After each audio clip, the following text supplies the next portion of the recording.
Hands-on, Huawei P20 Pro review.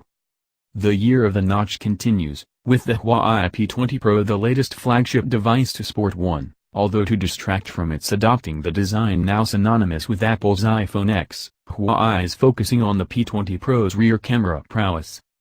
Announced alongside the Huawei P20, the P20 Pro comes with a much higher spec, including 3 cameras on the rear that are set to be a big part of the marketing for the new handset.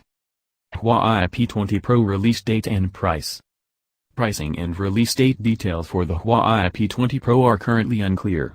We expect the company to announce the first details of the phone's price and on-sale date on stage in Paris today, but that information is likely to be specific to the European market.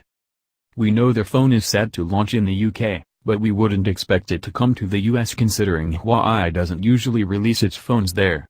If you live in Australia, we're still waiting on details.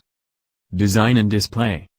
The Huawei P20 Pro is undeniably one of the best-looking and best-built phones the company has ever made.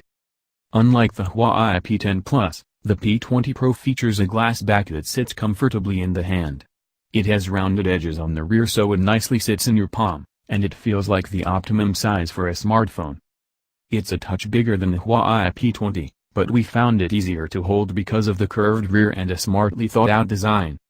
There are metal edges to the device, but these are also rounded, and don't poke into your hand.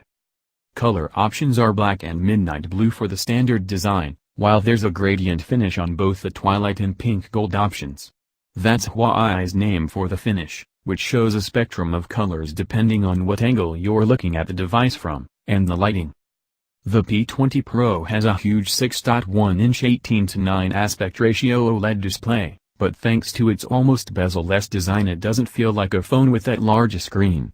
The display is Full HD+, so it doesn't look as stunning as the Samsung Galaxy S9 display, but it's still a looker, and grabs your eye immediately when it's turned on. Performance and specs. Inside the Huawei P20 Pro there's a Kirin 970 chipset. We saw this perform well in last year's Huawei Mate 10 Pro, so we hope its successor will be able to keep pace with the other flagship phones announced this year. That chipset includes a neural processing unit, which Huawei is putting a big focus on for both the P20 and P20 Pro, as it's at the heart of the artificial intelligence features inside the new phones. There's only one version of the P20 Pro around the world, and it comes with a huge 6GB of RAM working away behind the scenes and 128GB of storage, so you should have plenty of space for all your media and apps. Android 8.1 Oreo software is on board here, but it looks different to what you'll see on other phones as it comes in the form of Huawei's own Emotion UI 8.1. There's a 4,000 mAh battery inside the P20 Pro, which should perform well considering the phone has a well-optimized chipset, so we'll be sure to push it to its limits when it's time for our full review. Camera. Huawei is putting a lot of its eggs into the camera-shaped basket with the P20 Pro. The Leica partnership is continuing, so the setup here is built in collaboration with that company, and it's the first time we've seen 3 cameras on the rear of a phone. The RGB, that's color, lens is a whopping 40 MP this time around, and that works alongside a 20 MP monochrome sensor. For your normal, average automatic mode picture it'll combine the images from the 2 lenses.